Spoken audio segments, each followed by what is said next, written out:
अगर आपको प्रॉफिटेबल बनना है तो आपको कितना आप अर्न कर सकते हो उसके ऊपर फोकस नहीं करना है। आपको उसके ऊपर फोकस करना है कि आप कितना बचा सकते हो, जो आपके पास कितना अफोर्डेबल है, जो आप उसको लॉस कर सकते हो। अगर मान लो कि आपने 1 लाख रुपए ट्रेडिंग में डाल दिया, कैपिटल आपने 1 लाख रुपए ट्रेडिंग अकाउंट में डाल दिया, तो उसके ऊपर आप कितना परसेंट रिस्क ले सकते हो और रिस्क मैनेजमेंट क्या होता है, यही सारी चीजें मैं इस वीडियो में आपके आपके साथ डिस्कस करने वाला हूँ। और रिस्क मैनेजमेंट क्यों इतना इंपॉर्टेंट है, तो यही मैं आपको इस वीडियो में लर्निंग दूंगा। और ये जो रिस्क मैनेजमेंट है उसके ऊपर इतने सारे बातें क्यों की जाती है।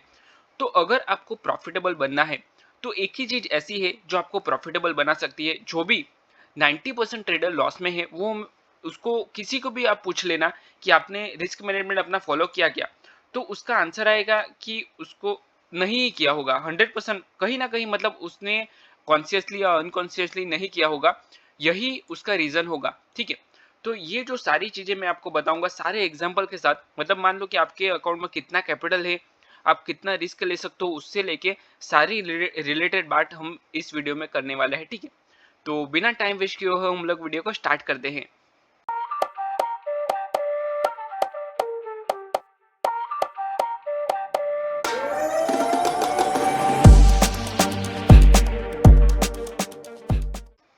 देखिए, जो मैंने आपको बताया कि मान लो कि आपके अकाउंट में, मैं आपको पहले तो एक एग्जांपल दे देता हूं कि 1 लाख रुपए आपके अकाउंट में आपने कैपिटल डाल दिया है। ठीक है, तो उसके ऊपर अगर मान लो कि आप रिस्क मैनेजमेंट ले रहे हो, 1 लाख रुपए अकाउंट में डाल दिए, उसके बाद जो आपका रिस्क मैनेजमेंट है वो आप 50,000 रुपीज का रिस्क ले रहे हो। एक ही ट्रेड में, एक ट्रेड में 50,000 रुपीज का रिस्क। ठीक है, क्या बात है सर, क्या बात है सर, क्या बात, ये बात है। और ऐसा नहीं है कि ये पॉसिबल नहीं है, लोग लेते हैं। ठीक है, क्योंकि उनको नॉलेज नहीं होता है। बहुत सारे लोग ऐसे हैं, जैसे कि कोई बिजनेसमैन हो गया, ठीक है, तो उनको इन्वेस्टमेंट करना है पर उनको पता नहीं है कि कहाँ पे इन्वेस्टमेंट करना है। जैसे अगर I am from the Gujarat, so Gujarat में बहुत सारे इन्वेस्टर ऐसे हैं जिनको पता ही नहीं है कि कहाँ इन्वेस्ट करना है। वो अपने जो बिजनेस है उसमें एक्सपर्ट है, उसमें कोई उसका मुकाबला नहीं कर सकता, पर उनको स्टॉक मार्केट का या फिर फाइनेंस का किसी का नॉलेज नहीं है उनको। वो मुझे पूछते हैं, मैं उनसे बहुत सारे बिजनेसमैन को मिलता रहता हूँ दिन में, तो वो मुझसे पूछते हैं कि भाई आप इन्वेस्टमेंट में अगर मुझे करना है तो मैं क्रिप्टो में कर सकता हूँ, यहाँ पे कर सकता हूँ, वहां पे कर सकता हूँ, पर उनको नहीं पता होता है कि मैं इन्वेस्टमेंट एक्चुअली करना कहाँ पे है। तो यही मैं आपको बताता हूँ। देखिए, 1 लाख रुपए आपने, अगर मान लो कि आपका कैपिटल है, उसके ऊपर आप 50,000 रुपीज का रिस्क ले रहे हो, तो ये बहुत गलत है। तो 2 ट्रेड में आपका जो कैपिटल है वो खत्म हो जाएगा, मतलब कैपिटल खत्म, 2 ट्रेड सिर्फ। अगर मान लो कि यही 1 लाख रुपए आपने ट्रेडिंग अकाउंट में डाले, अगर उसमें आप 20% का रिस्क ले रहे हो, 20%, तो आपका हो जाएगा एक ट्रेड में 20,000 रुपीज। 20,000 रुपीज का एक ट्रेड में रिस्क मैनेजमेंट आया, तो आप कितने ट्रेड कर सकते हो उसमें? 5 trade. You can trade 5 time trade कर सकते हो, सिर्फ 5 ट्रेड। मतलब 5 ट्रेड एक दिन में भी आप कर सकते हो अगर आपने ओवर ट्रेडिंग कर लिया।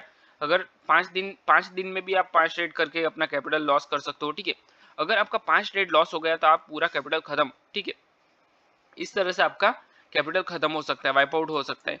तो ये, अगर मान लो कि आपने 2% का रिस्क लिया, तो अगर मान लो, ऐसा जरूरी नहीं है कि आपको 1 लाख का पूरा कैपिटल का ट्रेड लेना है। ठीक है, अगर मान लो कि आप 15 लॉट से लोगे तो आपका एक कैपिटल खत्म हो जाएगा, मतलब 1 लाख रुपए भी खत्म हो जाएगा। अगर मान लो 1 लॉट से ले रहे हो, 2 लॉट से, 3 लॉट से, जो भी आपका रिस्क रिवॉर्ड है उसके हिसाब से आप ले रहे हो, और जो भी आपका स्ट्रेटेजी है उसके हिसाब से आप ट्रेड ले रहे हो, तो आपका जो रिस्क रिवॉर्ड रेशियो आता है, मतलब 1 लाख रुपए है उसमें से आपने, इन शॉर्ट में आपको बताऊँ, 30,000 का कैपिटल यूज किया, उसमें यूटिलाइज किया। ठीक है, 30,000 आपने यूटिलाइज किया, तो एटलीस्ट आपका 2 लॉट आएगा अगर आप निफ्टी में ट्रेड करते हो तो।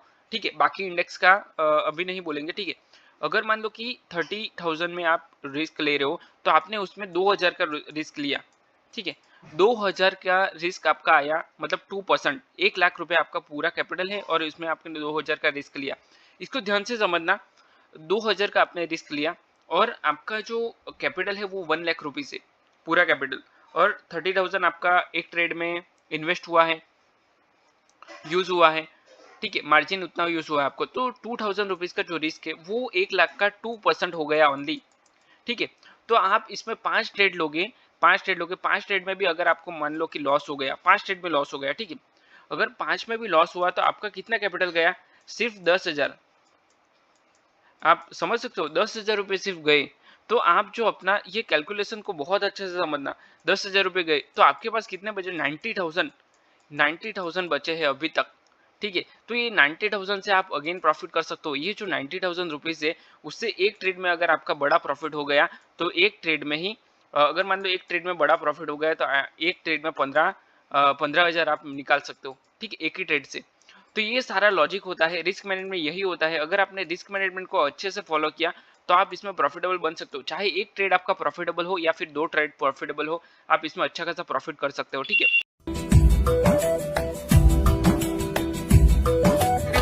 हम लोग चलते हैं बिटकॉइन में, बिटकॉइन देखते हैं। बिटकॉइन में मैं आपको थोड़ा सा दिखाता हूँ कि बिटकॉइन है क्या। इसमें मैं एक दो चीज दिखाता हूँ आपको, इसको ध्यान से समझना और इसको देखना कि आप किस तरह से ट्रेड कर सकते हो।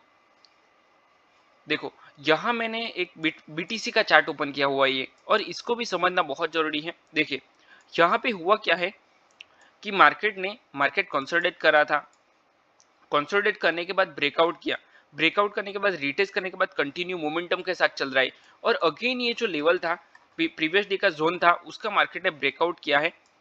अगर 1 आवर टाइम फ्रेम में मैं ओपन करूँ तो ये एक लेवल है, राउंड नंबर भी इसको बोल सकते हैं, उसका ब्रेकआउट किया, ब्रेकआउट के साथ थोड़ा सा पुल बैक लिया और वो कंटिन्यू मोमेंटम के साथ जा रहा है। अगर मान लो कि यहाँ पे फोमो में अगर आप ट्रेड लोगे तो भी आपको ये डाउन साइड में अगर आ गया तो लॉस होगा, पर आपको लॉस बड़ा नहीं होगा, आपको छोटा सा ही लॉस होगा अगर आपने स्टॉप लॉस प्रॉपर सिस्टम में लगाया तो। अगर मान लो कि यहाँ पे हम लोग ट्रेड लेते हैं, यहाँ पे मैंने ट्रेड ले लिया, एंट्री कर दी, और ट्रेड लेने के बाद मैंने अगर मान लो कि सिस्टम में प्रॉपर स्टॉप लॉस लगा दिया,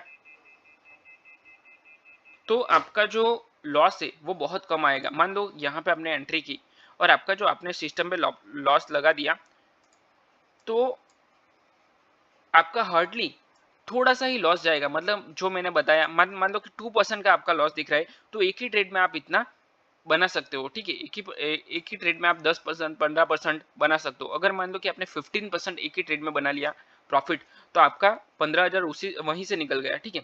इस तरह से आप अपना रिस्क मैनेजमेंट को फॉलो कर सकते हो। देखिए, इसमें लॉसेस होते हैं पर लॉसेस बहुत छोटे होते हैं। मान लो कि यहाँ पे आपने एक एंट्री किया है और आपका इसमें सिर्फ 2% बना, 1:1 बना, तो आप इसमें 2% लेके निकल सकते हो। आपको ट्रेल एसएल भी यूज करना चाहिए, ये बहुत अच्छी चीज होती है। यहाँ पे देखिए, मैंने ट्रेलिंग एसएल यूज किया है। ये जो मेरा एंट्री हुआ है, यहाँ पे मेरा एंट्री बहुत लेट हुआ है एक्चुअली, पूरा ट्रेंड डाउन साइड में निकल, मतलब ये जो स्ट्रेटेजी है वो मैं आपको लॉजिक दिखाता हूँ इसमें क्या है। तो इसके पीछे का जो लॉजिक है, लॉजिक ये है कि मार्केट डाउन साइड में मोमेंटम क्या, मतलब ये रिवर्सल है प्रॉपर रिजेक्शन के साथ। यहाँ पे देखिए, ये रिजेक्शन लिया है और रिजेक्शन के साथ रिवर्सल लिया, एक छोटा सा अपसाइड में रिटेस्ट करने के लिए गया, वापस डाउन साइड में अगेन एक डबल टॉप बनाया, तो that is called double top, ठीक है। तो डबल टॉप के पास, डबल टॉप जब भी बनता है तो बहुत सारे बार मैं एंट्री लेता हूँ, तो यहाँ पे मैंने उसी की बेस पे एंट्री लिया है, ये एंट्री मेरा है, और ये जो है मेरा टॉप का वो मेरा एसएल है। तो एसएल मेरा अगर मान लो कि 2% का है, 2% का एसएल है, तो मुझे 2% का प्रॉफिट भी मिलना चाहिए, ठीक है। या फिर अगर 1% भी मिल जाए तो बहुत है। तो मैंने यहाँ पे मेरा जो एसएल है वो ट्रेल किया, यहाँ से डायरेक्ट मेरा मतलब मेरा जो एसएल है वो बहुत छोटा हो गया। मान लो कि मैं यहाँ पे कर देता हूँ या फिर कॉस्ट टू कॉस्ट कर देता हूँ, तो मेरा मेरा ये जो लाइन दिख रही है आपको, यहाँ पे मैंने मेरा एसएल को ट्रेल किया है।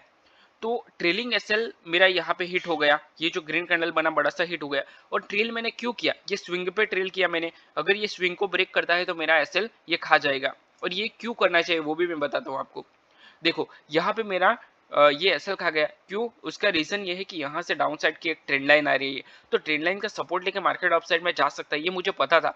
पर अगर इसको ब्रेक कर दिया तो ये मेरा टारगेट भी हिट कर सकता है, ठीक है। ये जो पूरा जोन बना हुआ है वो मेरा हिट कर देगा, पर मुझे लॉस ना हो इसीलिए मैंने इसको ट्रेल कर दिया। और ट्रेल करना बहुत जरूरी है, क्यों, इसका रीजन मैं बताता हूँ आपको। अगर मान लो कि यहाँ पे आप ट्रेल नहीं करोगे तो आपका ये पूरा प्रॉफिट खा जाएगा नेक्स्ट कैंडल में ही, ठीक है। तो जो आपने प्रॉफिट किया हुआ है वो भी खा जाएगा। अगर आप पूरा क्वांटिटी नहीं कर सकते तो हाफ क्वांटिटी कर दो। और वो कैसे करना है आपको वो भी बताता हूँ आपको। यहाँ पे जब भी मार्केट में कोई विक बनता है तो वो विक पे आप कर सकते हो। देखिए यहाँ पे 2 विक बना हुआ है, मतलब डबल बॉटम बना हुआ है, तो ये बॉटम पे आप उसको ट्रेल कर दो और उसके बाद अगर मार्केट निकलता है तो वो आपका बोनस है, ठीक है। अगर आप ट्रेल नहीं करोगे तो ये आपका पूरा प्रॉफिट जितना, मतलब इतना सारा आपने मान लो कि 20% आपने प्रॉफिट किया है, मतलब 1 लाख रुपए आपने लगाए हैं, 1 लाख रुपीज लगाए हैं आपने, और आपको 20% मतलब आपका जो हुआ 20 के आपका प्रॉफिट हो गया है, ठीक है। और 20 के प्रॉफिट पूरा लॉस में कन्वर्ट हो सकता है। तो ये जो मैं आपको बता रहा हूँ वो बहुत इंपॉर्टेंट है, तो उसको समझना चाहिए और इसको अपनी जो स्ट्रेटेजी है उसके साथ यूज करना है। अगर मान लो कि यहाँ पे आपने ट्रेड किया है, ये ब्रेकआउट किया है मार्केट ने, और ब्रेकआउट के साथ फॉलो थ्रू के साथ यहाँ पे आपने ट्रेड ले लिया, ठीक है। चलिए ये भी मैं आपको बता दूं, लॉस भी बहुत सारे होते हैं पर बहुत कम होते हैं। अगर मान लो कि आपको दिन में या फिर वीक में 10 लॉस हो गए, ठीक है, पर एक ही जो आपका प्रॉफिट है वो आपका पूरा कवर कर सकता है। देखिए ये बड़ी अच्छी बात कही आप। यहाँ पे हुआ क्या है कि मान लो कि आपने ट्रेड ले लिया, ये फॉलो थ्रू के साथ यहाँ पे ट्रेड लिया है, मतलब ब्रेकआउट हुआ है, ब्रेकआउट के साथ फॉलो थ्रू के, जब भी मार्केट कंसोलिडेट करके ब्रेकआउट करता है तो अच्छा खासा मूवमेंट देता है, ठीक है। तो यहाँ पे आपने ट्रेड ले लिया, ये आपका एसएल आएगा, ये जो लास्ट प्रीवियस कैंडल है वो उसका लो आपका एसएल आएगा। तो आपका पहले ही कैंडल में मार्केट ने एसएल हिट कर दिया, मतलब यही कैंडल में एसएल हिट हो गया या फिर नेक्स्ट कैंडल में एसएल हिट हुआ, ठीक है। तो ये एसएल हिट हो गया, इट्स ओके, उसको भूल जाओ, वो खत्म हो गई बात, ठीक है। नेक्स्ट ट्रेड का प्लान करो। मतलब हमें क्या करना है, याद नहीं रखना है कि मेरा जो एसएल हिट हुआ तो उसी के लिए मैं प्रॉफिट कर रहा हूँ, उसको मुझे कवर करना है। जो हो गया वो पास्ट है, उसको भूल जाओ, वो वापिस नहीं आएगा, ठीक है। हमें दूसरे ट्रेड का प्लान करना है और उसको माइंड में नहीं लाना है कि भाई मुझे लॉस हो गया, वो रिकवर करना है। तो ये सारी चीजें आपको देखनी है। आई होप ये वीडियो में जो मैंने आपको लर्निंग दी वो आपको पसंद आई। अगर आपको वीडियो पसंद आए तो वीडियो को लाइक जरूर करना और अपने दोस्तों के साथ भी शेयर करना। और अगर आने वाले टाइम में आपको ऐसे ही मोटिवेटेड और एनर्जेटिक वीडियोस चाहिए या फिर आपको ट्रेडिंग सीखना है तो आप ये चैनल को सब्सक्राइब कर सकते हो, आपको नोटिफिकेशन मिलेगा और आप इससे अपना जो ट्रेडिंग है उसको इम्प्रूवमेंट कर सकते हो, ठीक है। तो चलिए हम लोग वीडियो को यहीं पे क्लोज करते हैं, मिलते हैं नेक्स्ट वीडियो में। Till then bye bye and thanks for watching this video.